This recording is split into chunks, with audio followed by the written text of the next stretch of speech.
tatizo kubwa sana katika jamii la kukosa uwezo wa kuweza kufanya tendo. Na kufundisha ukiwa hapo hapo nyumbani. Kaa unisikilize kwa umakini. Kaa nisikilize kwa umakini. Tatizo hili linakuwa na vyanzo vitatu. Lifestyle. Jambo la kwanza ni lifestyle. Jambo la pili ni msongo wa mawazo. Msongo wa mawazo pia, stress zinapelekea sana kuweza kufika katika hali hiyo. Tunasema jogoo hapandi mtungi au bastola imeisha risasi. Naona kwa watu wazima watakuwa wamenielewa.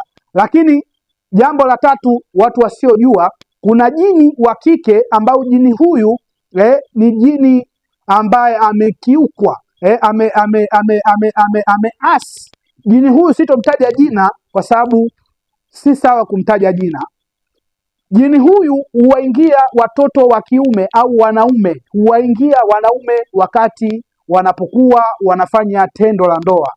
Kwa hiyo pale mnapokuwa unafanya na mpenzi wako tendo la ndoa, jua una majini ambayo yanapenda kushuhudia lile tendo. Sijui umenielewa? Sasa wanapokuwa wameshuhudia lile tendo, yupo jini wa kike ambaye huingia wanaume, na wanapoweza kuingia wanaume, wanapokaa wanaingia katika njia ya